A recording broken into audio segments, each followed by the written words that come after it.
البلاد المفدى الشيخ جابر الأحمد الجابر الصباح، والعهد الأمين الشيخ نواف الأحمد الجابر الصباح، ورئيس مجلس الوزراء الشيخ ناصر المحمد الصباح، والحكومة ككل، والشعب الكويتي والجماهير الوفية الكويتية اللي آزرونا من أول يوم وحطوا الثقة فينا. نقول لهم هذه البداية الانطلاقة الحقيقية للكرة الكويتية.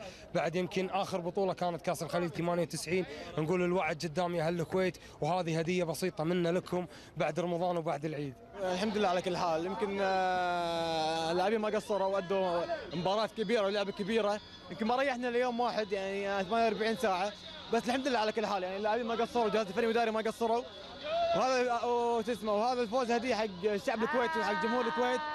اشكر الشعب الكويتي كله، اشكر الجهاز الفني والاداري الطبي، اشكر اللاعبين صراحة على روحهم العالية. احنا اصرينا ان نشارك بهالبطولة، وباذن الله الحمد لله وصلنا المرحله الاولى، فزنا على سوريا، طلعنا الاردن، وصلنا اليمن، وبالنهايه الحمد لله ختامها مسك مع المنتخب الايراني، وحققنا البطوله بجداره اعتبرها.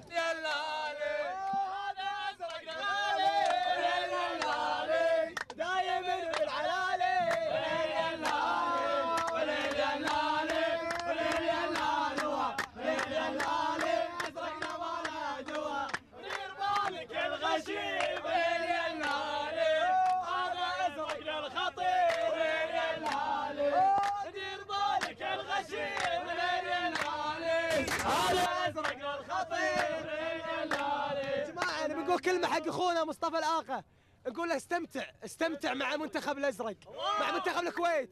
واه يا الأزرق، واه يا الأزرق، واه يا الأزرق، واه يا الأزرق.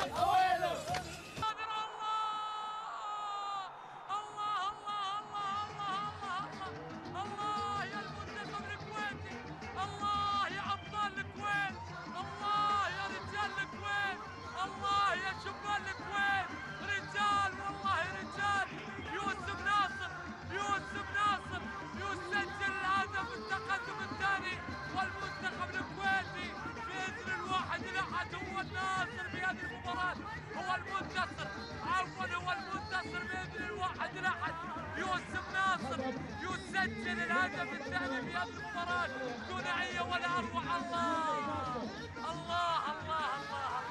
هدف ولا أروع، هدف ولا أجمل.